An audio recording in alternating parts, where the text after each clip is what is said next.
yang banyak ada kaitan dengan haiwan juga. Sebab macam kita tengok sang semut kan, dia tak berhenti, jalan, tak pernah berhenti. Walaupun kita tahu dia kecil, tapi dia masih usaha. Dia tak ada waktu untuk dia rehat. Kenapa? Daripada sana kita boleh ambil satu poin kat sana. Kita kena rajin, jangan ada menyerah kalah. Walaupun kadang-kadang kita pergi blok dia punya laluan kan. Bila kita blok dia punya laluan tu, dia mesti pergi kat tempat lain. Dia masih usaha juga untuk nak tembus dia punya haluan yang original tu kan, sebab kita pergi kacau dia punya haluan.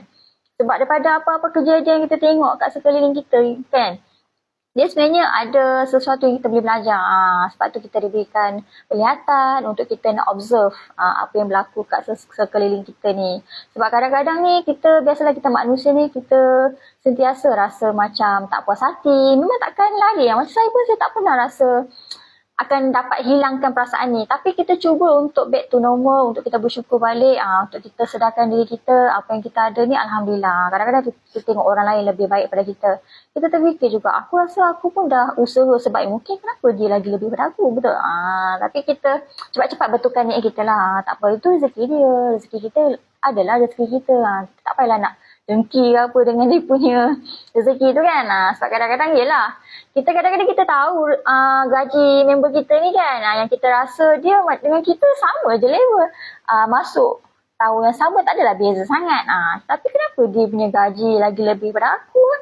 Padahal aku rasa aku kerja lagi lah teruk pada dia. Mesti ada rasa macam ni kan. Aku kerja lebih pada dia, tapi kenapa gaji dia lagi lebih?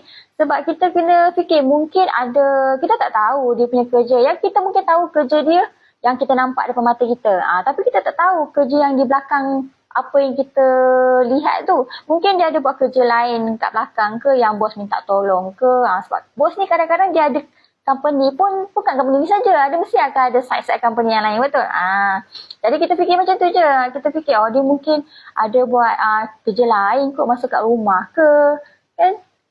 Selamat datang semua. Kan mungkin dia ada buat kerja lain daripada yang kita nampak ni kan. So kita jangan terlalu nak judge orang lah. Macam nak cakap aku, sepatutnya aku lagi gaji tinggi daripada dia. Jangan ada perasaan macam ni lah. Okay? So kita kena ada perasaan yang kita fikir benda yang elok je. Kan? Benda elok. Yelah, dia mungkin ada buat kerja lain kot. Tak apalah, tu rezeki dia lah. Rezeki aku adalah rezeki aku. Okay, so kita start kita punya kisah sang helang dan juga sang lebah. Okay, apa cerita dia? Ada satu pohon pokok ni, di mana sang helang ni dia suka lepak lah. Dalam beberapa hari ni dia dapat pot. Ni dia rasa best lah dengan pot ni. Dan sang helang ni dia memang seorang yang pemalas. Bila dia dah kenyang, dia sukalah berehat-rehat, relax-relax kat pohon tu yang redup kan. Lepas tu